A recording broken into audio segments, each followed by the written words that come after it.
আজকের ভিডিও কবি তরুণ সান্যাল রচিত বর্ণপরিচয় কবিতা। বর্ণপরিচয় কবিতাটি কবি কেন লিখেছেন তা আমি বলবো কবিতার একদম শেষে। প্রথমে বলি, এই কবিতাটির যে মূল কাব্যগ্রন্থ তার নাম যেমন উদ্ভিদ, 1979 সালে রচিত।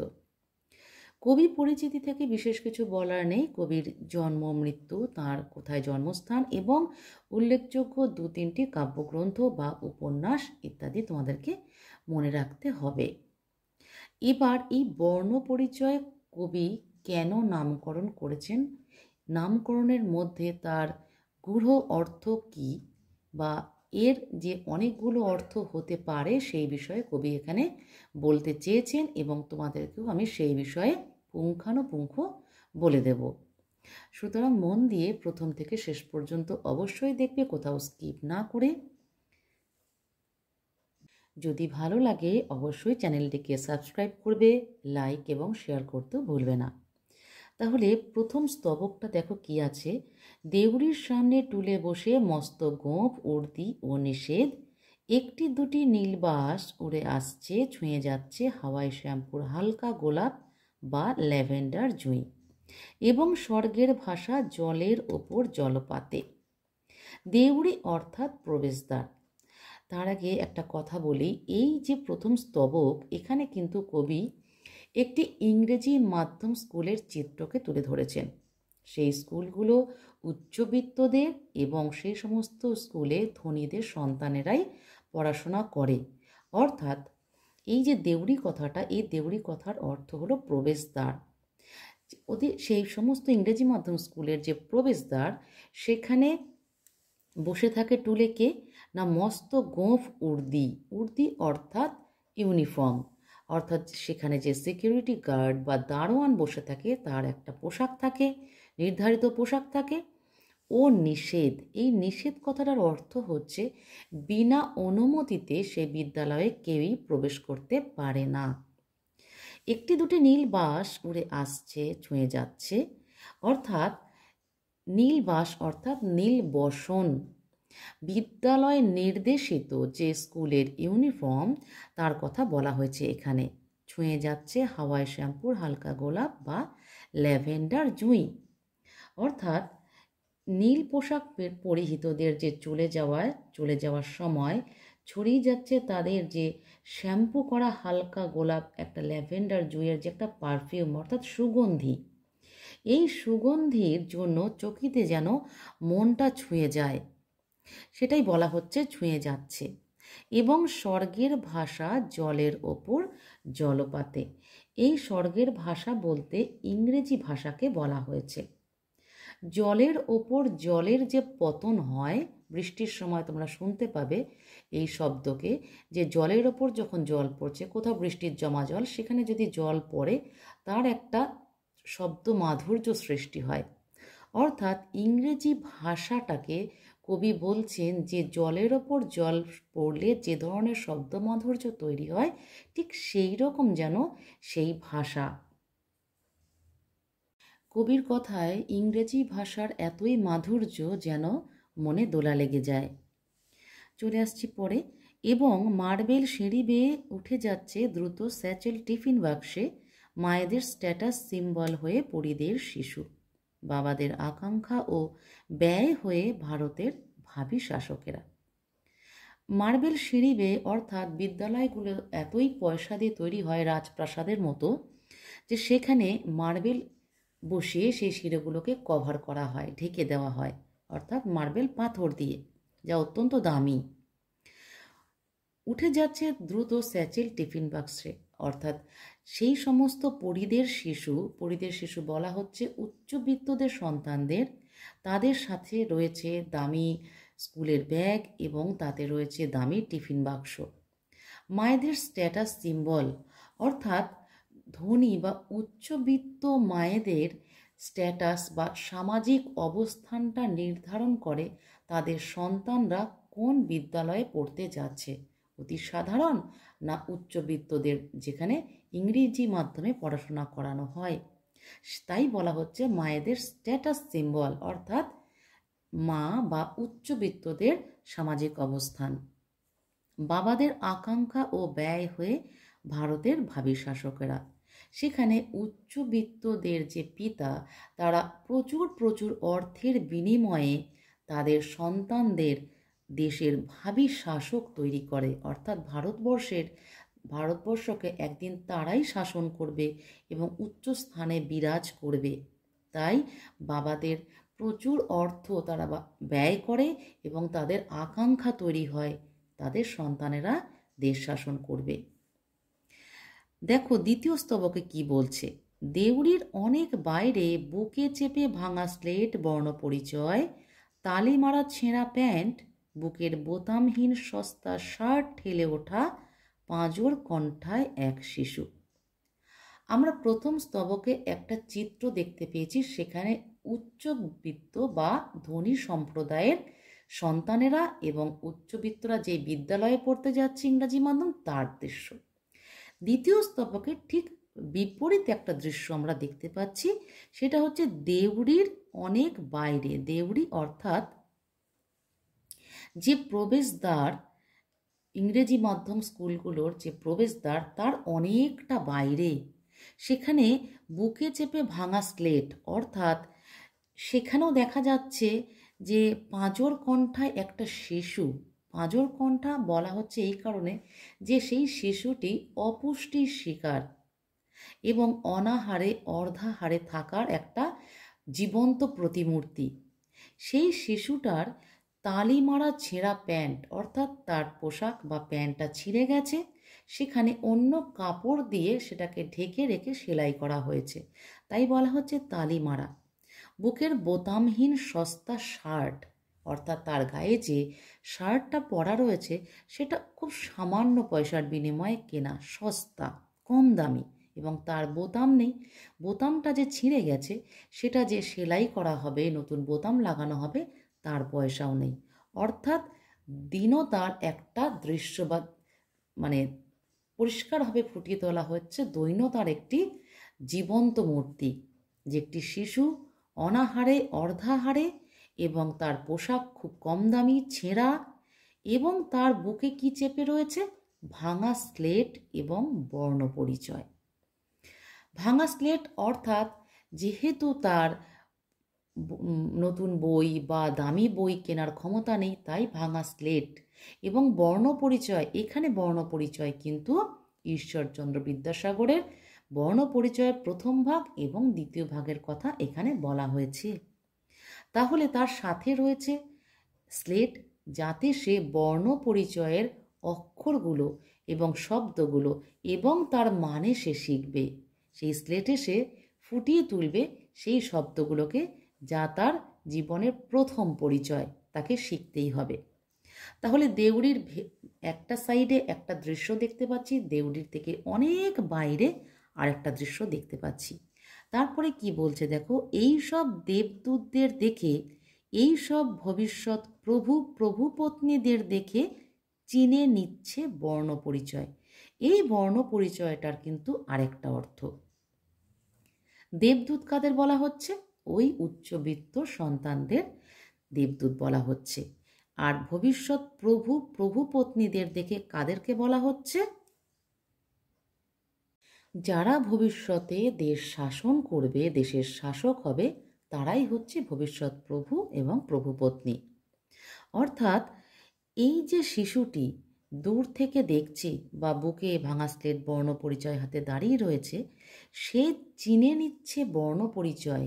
এই বর্ণপরিচয়ের অর্থ হচ্ছে শ্রেণী পরিচয়, যে এই পৃথিবীতে দুটো শ্রেণী, এক হচ্ছে ধনী শ্রেণী আর একটা হচ্ছে দরিদ্র শ্রেণী।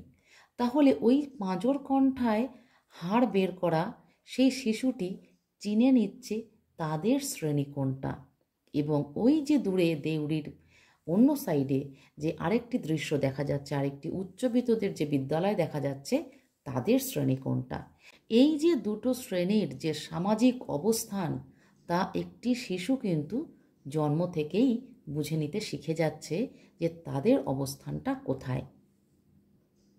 তৃতীয় স্তবকে কি আছে দেখো, প্রাসাদ ও বস্তি নিয়ে, প্রাচুর্য ও ক্ষুধা নিয়ে দেউড়ির ভিতরে বাইরে বয়ে যাচ্ছে একটাই কলকাতা। অর্থাৎ কবি দুটো শ্রেণীকে পাশাপাশি রেখে দেখাচ্ছেন যে প্রাসাদ, তার পাশেই রয়েছে বস্তি, প্রাচুর্যের পাশে রয়েছে ক্ষুধা। একটাই কলকাতা, তার মধ্যে দুটো সামাজিক অবস্থান। এক জায়গায় রয়েছে প্রাসাদের মধ্যে রয়েছে প্রাচুর্য, সেখানে রয়েছে প্রচুর সুবিধা সুযোগ, আলো হাওয়া বাতাস। আরেক দিকে রয়েছে বস্তি, সেখানে রয়েছে ক্ষুধা, নিরন্ন মানুষের হাহাকার, রয়েছে অন্ধকার, শিক্ষার অন্ধকার, চিকিৎসার অভাব। সব কিছুই রয়েছে কিন্তু এই দুটো চিত্রের মধ্যে। একদিকে রয়েছে প্রাসাদ, আরেক দিকে রয়েছে বস্তি। কিন্তু এই যে দেউড়ির ভিতরে এবং বাইরে একটাই কলকাতার মধ্যে দুটো সামাজিক অবস্থান, কবি চোখে আঙুল দিয়ে দেখিয়ে দিচ্ছেন যে এই দৃশ্য বড্ড বেশি বেমানান। তবুও সেই খোকার বাবা বা শ্রমজীবী সম্প্রদায়ের যে প্রতিভু বাবা, সে তার খোকাকে বলছে, তোর আরও ঢের মন দিয়ে বর্ণ পরিচয় শেখা চাই। খোকা, তোর ভাঙা স্লেটে আঁকাবাঁকা অক্ষরের ঢঙে মহাদেশ মহাসাগরের নকশা, মহাবিশ্ব সৌরলোক, ফসলে ও যন্ত্রে, পাখি নদীর কাকলি নিয়ে গোটা মানুষের ছবি ফুটে ওঠা চাই। অর্থাৎ সেই খোকার পিতা খোকাকে কী উপদেশ দিচ্ছে? যে আরও অনেক বেশি মন দিয়ে বর্ণ পরিচয় শেখা চাই। অর্থাৎ শুধুমাত্র ঈশ্বরচন্দ্র বিদ্যাসাগরের সেই বর্ণ পরিচয়ের প্রথম ভাগ ও দ্বিতীয় ভাগ নয়, তাকে শ্রেণী পরিচয়টাও জেনে নিতে হবে। তার যে সামাজিক অবস্থান, তার যে স্বপ্ন পূরণের দাবি বা স্বপ্ন পূরণের আকাঙ্ক্ষাকে বাঁচিয়ে রাখতে হবে। সেই স্বপ্নের মধ্যে কি থাকবে? না, সমগ্র গোটা বিশ্বটাই থাকবে, সেখানে কোনো কিছুই বাদ যাবে না। অর্থাৎ খোকার সেই স্বপ্নের মধ্যে মহাদেশ মহাসাগর মহাবিশ্ব, সেই সৌরলোক এবং মাটির পৃথিবীতে ফিরে এসে সেই যে ফসল এবং ফসল ফলানোর যন্ত্র, প্রকৃতির বুকে থাকা পাখি নদী এবং পাখির যে কলকাকলি, এমনকি গোটা পৃথিবীর সমস্ত মানুষের ছবি কিন্তু থাকতে হবে সেই খোকার স্বপ্নের মধ্যে। তাই খোকাকে শিখে নিতে হবে যে তার সামাজিক অবস্থান কোনটা এবং তাকে কি কি স্বপ্ন দেখতে হবে এবং সেই স্বপ্ন পূরণ করতে হবে, সেই পরিচয়টা তাকে শিখে নিতে হবে। এটা খোকার বাবা খোকাকে বলে দিচ্ছে। চতুর্থ স্তবকে দেখো কি বলছে, আমার তো চলে গেল ত্রস্ত দিন লাঙলের বাঁটে হাত রেখে, আমার তো বয়ে যায় ভরা বেলা যন্ত্রের পাঞ্জায় হাত রেখে, আমার তো পদপাতে পিচের গরম চুমা অনাবৃষ্টি উচ্ছেদ বা ছাঁটাই মিছিলে। খুব যন্ত্রণার কথা কবি এখানে ফুটিয়ে তুলেছেন সেই খোকার পিতার মুখ দিয়ে। সেই খোকার পিতা হচ্ছে সমগ্র শ্রমজীবী সম্প্রদায়ের প্রতিভু বা প্রতিনিধি। কি বলছে? যে লাঙলের বাঁটে হাত রেখে সেই পিতার ত্রস্ত দিন কিন্তু চলে গেছে। অর্থাৎ সেই পিতা যে দিনগুলো কাটিয়ে এসেছে, তাকে সেই লড়াই করে সেই লাঙলকে দিয়ে জমি কর্ষণ করে সেখানে ফসল ফলাতে হয়েছে এবং তাতে তার অনেক কষ্ট অনেক যন্ত্রণা রয়ে গেছে।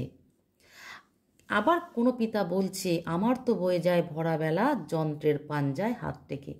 অর্থাৎ যে কলকারখানায় শ্রমিক মজদুররা বা শ্রমজীবীরা যে কাজ করছে, সেই যন্ত্রকে চালনা করছে, তাই বলা হচ্ছে যন্ত্রের পাঞ্জায় হাত রেখে। অর্থাৎ যন্ত্রকে চালনা করতে গেলে তার হাতলে হাত রাখতে হয় এবং দৈহিক শ্রম দিয়ে এবং খুব যৎসামান্য বেতনে সেই দৈহিক শ্রম দিয়ে সেই পাঞ্জাকে চালনা করে তাকে উৎপন্ন করতে হয়, সেই উৎপাদনের কাজে তাকে শ্রম দিতে হয়। কেউ বলছে, আমার তো পদপাতে পিচের গরম চুমা। আবার কোনো পিতা, মানে সেই খোকার কোনো পিতা সে বলছে, যারা রাস্তা তৈরি করে, রাস্তা তৈরি করতে গেলে গরম পিচ রাস্তার ওপর ঢালতে হয়। অর্থাৎ সেখানে সেই পিতার পায়ের তলায় কিন্তু সেই গরম পিচের ছ্যাঁকা লাগে, যাকে সে চুমা বা চুম্বন হিসেবে অভিহিত করেছে। অর্থাৎ প্রতিটি ক্ষেত্রেই আমরা দেখতে পাচ্ছি অসহ্য যন্ত্রণা, অসহ্য কষ্ট, যেখানে তাদের উপার্জন বা আয় খুব সামান্য, যার বিনিময়ে তারা তাদের সন্তানকে ভালো শিক্ষা, ভালো খাদ্য, ভালো পোশাক, ভালো আহার কিছুই দিতে পারে না। কেউ বলছে অনাবৃষ্টি, উচ্ছেদ বা ছাঁটাই মিছিলে, অর্থাৎ এই যে পিতা লাঙলের বাঁটে হাত রেখে ফসল ফলাচ্ছে, তার অনাবৃষ্টিতে তার ফসল নষ্ট হতে পারে। আবার যে পিতা কোনো কলকারখানায় কাজ করছে, তার যে কোনো মুহূর্তে ছাঁটাই হতে পারে, উচ্ছেদ হতে পারে। তখন তাকে কোনো মিছিলে যোগদান দিতে হতে পারে তাদের দাবি আদায়ের জন্য। অর্থাৎ তাদের জীবনটা সংগ্রামে ভরা, অত্যন্ত যন্ত্রণায় ভরা, অত্যন্ত পরিশ্রমে ভরা, যার বিনিময়ে তারা যে মূল্য পায় যৎ সামান্য। তাই যে পিতা তাদের খোকাকে এই ধরনের বক্তব্য বলে উৎসাহিত করছে যে আমাদের যা দিন তা চলে গেছে, তোমাদের জন্য কিন্তু এ দিনটা যেন আমরা না দেখি। তাই তারা আরও কি বলছে, আমরা পঞ্চম স্তবকে চলে যাই। খোকা, তোকে জানতে হবে পৃথিবীটা বদলে দিতে কতখানি ধৈর্য পেতে হয়। খোকা, তোকে আমাদের সময়ের সমুদ্র মন্থন করে কেশর বাঁ হাতে ধরে বশ মানাতে হবে উচ্চৈঃশ্রবা। এখানে এক দরিদ্র পিতা তার খোকার কাছে এই প্রত্যাশা করছে।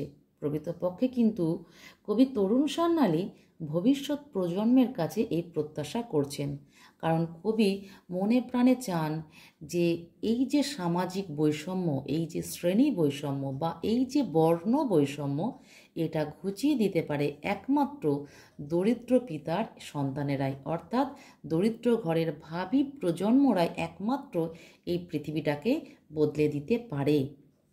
বলছে পৃথিবীটা বদলে দিতে কতখানি ধৈর্য পেতে হয়, অর্থাৎ যে পৃথিবী তারা দেখে এসেছে, যে শ্রেণী বৈষম্য তারা দেখে এসেছে, সেই শ্রেণীকে এক করে দেওয়া, অর্থাৎ একতা বা সাম্য প্রতিষ্ঠা করা, তা অনেক পরিশ্রমের এবং অনেক দিনের, এবং তা করতে অনেক ধৈর্য তাদেরকে ধরতে হবে। বলছে তোকে আমাদের সময়ের সমুদ্র মন্থন করে। এই সময়ের সমুদ্র মন্থন ব্যাপারটা কি? সময়ের সমুদ্র অর্থাৎ সময়ের আবর্তন, যার ফলে দেশ, সমাজ তথা বিশ্বের যে কোনো পরিবর্তন তাকে উপলব্ধি করা। আর্থিক বৈষম্য সমাজের প্রতিটি স্তরেই লক্ষ্য করা যায়। তৎকালীন সময়েও কবি কিন্তু প্রত্যক্ষ করেছিলেন এই শ্রেণী বিভাজনের যে করাল গ্রাস, যা ধনী দরিদ্রদের মধ্যে দেখা যাচ্ছে। মানুষের শ্রেণী বিভাজন সমস্ত সমাজকে একটা পঙ্কিল আবর্তে গ্রাস করে ফেলেছে। আবার কবির আশা যে এই যে শোষিত মানুষ, তারা সময়ের সাথে সাথে সমাজকে পরিবর্তন করবে, যা তিনি সময়ের সমুদ্র মন্থন বলে এখানে বলতে চেয়েছেন। পুরাণে কথিত আছে সমুদ্র মন্থনের সময় যে দেবাসুরেরা, মানে দেবতা আর অসুরেরা, নাগরাজ বাসুকীকে দড়ি করে আর মন্দার পর্বতকে মন্থন দণ্ড করে সমুদ্র মন্থন করেছিল। সেই মন্থনে উদ্ধিত হয়েছিল কি? অমৃত। সেই অমৃত পান করে দেবতারা হয়েছিল অমর। আবার এই অসুরেরা কিন্তু হয়েছিল বঞ্চিত। তাই দ্বিতীয়বার সমুদ্র মন্থন করা হলো। তাতে কি উঠে এলো? তীব্র হলাহল। হলাহল অর্থাৎ বিষ, যার ফলে পৃথিবী ধ্বংসের মুখে যাওয়ার উপক্রম হলো। তখন দেবাদিদেব মহাদেব সেই হলাহল অর্থাৎ সেই বিষ কণ্ঠে ধারণ করে হয়ে উঠলেন নীলকণ্ঠ। ঠিক তেমনই সমাজের যে শোষিত, নিপীড়িত, বঞ্চিত যে সমস্ত মানুষেরা রয়েছে, তারা সমাজের সমস্ত জ্বালা যন্ত্রণা, উপেক্ষা, লাঞ্ছনা সমস্ত কিছু সহ্য করে জীবনের সমুদ্র মন্থন করে হয়ে উঠবে এক একজন নীলকণ্ঠ। এই যে বলা হয়েছে যে সময়ের সমুদ্র মন্থন, তা কিন্তু তোমাদেরকে ব্যাখ্যা করে শোনালাম যে সময়ের সমুদ্র মন্থনটা আসলে কি। কেশর বাঁহাতে করে বশ মানাতে হবে উচ্চৈঃশ্রবা। এই কেশর অর্থাৎ, কেশর কাকে বলে? কেশর হচ্ছে সিংহের মাথাটা জুড়ে যে বড় বড় পশম থাকে, তাকে বলা হচ্ছে কেশর, যেগুলো অন্যান্য পশুদের থাকে কিন্তু অনেক কম থাকে বা লম্বা অনেক কম হয়। আর এখানে কি বলা হচ্ছে, বশ মানাতে হবে উচ্চশ্রবা। পুরাণে এও কথিত আছে, সমুদ্র মন্থনের সময় সমুদ্র থেকে উত্থিত শ্বেতবর্ণ অশ্ব, শ্বেতবর্ণ অর্থাৎ সাদা রঙের ঘোড়া, যার নাম উচ্চশ্রবা, এটা নাকি দেবরাজ ইন্দ্রের অশ্ব। আর এই অশ্ব ছিল অশ্বশ্রেষ্ঠ, অত্যন্ত দ্রুতগতি সম্পন্ন। এই অশ্ব ছিল এতটাই অপ্রতিরোধ্য, মানে কেউ কেউ তার গতিকে রোধ করতে পারত না। সমাজে যারা বর্ণ পরিচয়হীন, তারাই এই উচ্চশ্রবা নামক সামাজিক শক্তির কেশরের রূপ, মানে এখানে কেশরটা হচ্ছে রূপক, কেশর রূপক রশিকে বাঁ হাতে ধরে সমাজকে নিয়ন্ত্রণ করবে। উচ্চশ্রবার কেশরকে বশ মানাতে হবে। এটাই কিন্তু, এই খোকা হচ্ছে রূপক, পরবর্তী ভাবী মানে দরিদ্র প্রজন্মের রূপক হচ্ছে খোকা। সেই খোকাকে বলছে দরিদ্র অসহায় কোনো এক পিতা। অসীম ধৈর্য সহকারে তাদেরকে এগিয়ে যেতে হবে ভবিষ্যতের দিকে। এরপরে কি আছে দেখো, না কোনো আপিস ঘরে টাই প্যান্টে জরৎগব দম্ভ নয়, তোকে নিতে হবে এই শশাগড়া ধরিত্রীর কঠিন দায়িত্ব, শান্তি সমৃদ্ধির দায়। অর্থাৎ এখানে সেই খোকার দরিদ্র পিতা, খোকা বা ভাবী প্রজন্মকে কি বলছে, যে না, তোমরা যে বর্ণ পরিচয় শিখবে সেখানে থাকবে সমতা, সাম্য, একতা বা ঐক্যতা।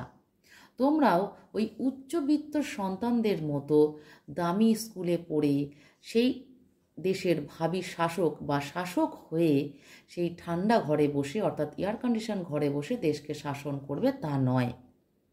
তোমাকে ওই টাই প্যান্ট স্যুট বুট পরে তোমাকে দেশ শাসন করতে হবে না। তোমাকে নিতে হবে এই শশাগড়া ধরিত্রী, ধরিত্রী অর্থাৎ পৃথিবী, শশাগড়া অর্থাৎ সাগর পরিবেষ্টিতা। পুরো পৃথিবীটাই কিন্তু সাগর দিয়ে পরিবেষ্টিত, তাই বলা হচ্ছে এই সমগ্র ধরিত্রীর কঠিন দায়িত্ব নিতে হবে। এই শান্তি, এই পৃথিবীর যে শান্তি, এই পৃথিবীর যে উন্নতি, আয় উন্নতি এবং সমৃদ্ধি, সমস্ত কিছু তোমাদেরকেই দায়িত্ব নিতে হবে। এবং সেটা ঠান্ডা ঘরে বসে কখনোই সম্ভব নয়।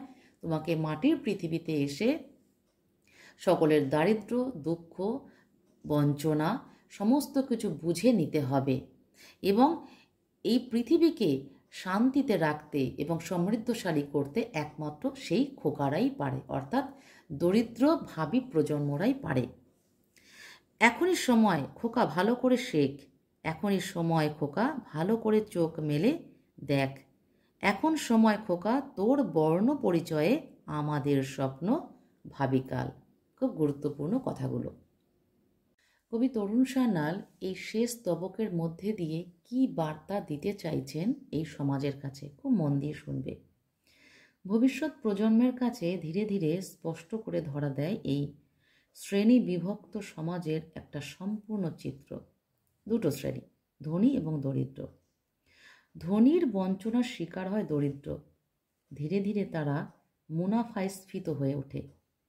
সমাজ সভ্যতার সমস্ত সুখ, স্বাচ্ছন্দ্য, বিলাসিতায় মেতে ওঠে এই ধনী সম্প্রদায়। এই শ্রেণী বৈষম্য সমাজকে বৈষম্যহীন সমাজে পরিণত করা প্রায় দুঃসাধ্য। কঠিন ঐক্যবদ্ধ সংগ্রাম জরুরি এই পরিবর্তনের জন্য। কবির মতে বৈষম্যহীন সমাজ গঠনের জন্য প্রয়োজন সঠিক শিক্ষা পদ্ধতির রূপায়ণ, দীর্ঘ বাস্তব অভিজ্ঞতা, মানবিক মূল্যবোধ, ব্যক্তি স্বার্থের ঊর্ধ্বে উঠে সমষ্টির উন্নতির চেষ্টায় ব্রত গ্রহণ করা। লোভ লালসা ত্যাগ করতে হবে, নিজেকে সুস্থ সমাজ গঠনে ও নৈতিক আদর্শে উদ্বুদ্ধ করে সঠিক পদ্ধতিতে সংগ্রামী মনোভাবে নিজেকে নিয়োজিত করতে হবে। হতে হবে প্রকৃত মানুষ। এটা কবির ব্যক্তিগত মত। কবি আরও মনে করেন, শ্রমজীবী সম্প্রদায়ের শিশু শিক্ষার্থীরা সেই নিষ্ঠা, সেই নৈতিকতা, সেই আদর্শ, ত্যাগ ও ধৈর্যের সাথে ব্রতী হতে পারে বৈষম্যহীন সমাজ গঠনে। কবির মতে তারাই হতে পারে সুস্থ সমাজ ও শোষণহীন দেশ গঠনের এক একজন কারিগর। কবি আগামী প্রজন্মকে তুলনা করেছেন এই দেবরাজ ইন্দ্রের অশ্বের সাথে, যা উঠে এসেছিল সমুদ্র মন্থনের সময়। কবি মনে করেন সেই সব খোকাদের হাতে থাকতে হবে উচ্চশ্রবাস রশি, যা সময়ের সমুদ্রকে মন্থন করে এগিয়ে নিয়ে যাবে দেশকে। সমাজের প্রচলিত বৈষম্য প্রথাকে বা স্রোতকে বিপরীতমুখী করার মতো যে সঙ্গবদ্ধতা, বিপুল শক্তি অর্জন করার যে প্রক্রিয়া, তাকে আয়ত্ত করতে হবে। যুগ যুগ ধরে বঞ্চনা লাঞ্ছনার এই সমস্ত কিছুর অবসান ঘটিয়ে সুন্দর এক শ্রেণীহীন পৃথিবী গড়ে তোলার প্রয়োজনে কঠিন ব্রত গ্রহণ করতে হবে। আর তা পারে একমাত্র শ্রমজীবী সম্প্রদায়ের এই শিশু শিক্ষার্থীরা। কবির মতে তাদেরকে শিখে নিতে হবে বর্ণ পরিচয়, অর্থাৎ শ্রেণী পরিচয়। ভেঙে দিতে হবে বৈষম্যের এই কঠিন প্রাচীর, কারণ তাদের হাত ধরেই গড়ে উঠবে ভবিষ্যতের সফল স্বপ্ন। কবির এটাই ছিল বার্তা। এবার বলি কবিতার এই নামকরণ করেছেন কেন। কবিতার দেখো নাম হচ্ছে বর্ণপরিচয়। বর্ণপরিচয়ের একটা মানে হচ্ছে রং, বর্ণ মানে একটা রং, বর্ণ মানে অক্ষর এবং বর্ণ মানে শ্রেণী। অর্থাৎ কবি সুন্দরভাবে চিত্রিত করেছেন এই শ্রেণীকে এবং অক্ষরকে, এবং সমাজের রংকে তিনি তুলে ধরেছেন এই কবিতার মধ্যে দিয়ে। তাহলে বর্ণ পরিচয়ের নামকরণ কতখানি সার্থক হয়েছে তোমরা নিজেরাই উপলব্ধি করতে পারছো। বর্ণ পরিচয় কবিতাটি কবি কেন লিখেছেন না, সেই সময় কবি খুব ভালোভাবে স্বচ্ছ দৃষ্টিতে দেখেছিলেন যে সমাজের মধ্যে, মানে একই কলকাতার মধ্যে দুটো সমাজ বয়ে চলেছে, একটা ধনী একটা দরিদ্র, অর্থাৎ দুটো শ্রেণী। এই যে শ্রেণী বিভাজন, এই যে শ্রেণী বৈষম্য, এটা কবিকে খুব মর্মাহত করত, আঘাত দিত। তাই তিনি এটা ফুটিয়ে তুলেছেন কবিতার মধ্যে দিয়ে যে এই শ্রেণী বৈষম্যকে ঘুচিয়ে দিতে হবে, এবং এটা একমাত্র পারে সেই সব খোকারা, অর্থাৎ সেই সব দরিদ্র পিতার সন্তানেরা, অর্থাৎ পাঁজর কণ্ঠায় হাড় বের করা সেই সব শিশুরা, যাদের হাতে থাকে ভাঙা স্লেট, সস্তা শার্ট, গায়ে থাকে সস্তা শার্ট, ছেঁড়া প্যান্ট এবং ক্ষুধার অন্ন, যাদের দৃষ্টি আছে সেই সমস্ত দিকে, যারা চায় যে দেশে তারা সাম্য প্রতিষ্ঠা করবে, সমতা প্রতিষ্ঠিত করবে। একটাই শ্রেণী থাকবে, সেটা হচ্ছে মানব শ্রেণী। আশা করি তোমাদের বোঝাতে পেরেছি। সকলে সুস্থ থেকো, ভালো থেকো, মন দিয়ে পড়াশোনা করো।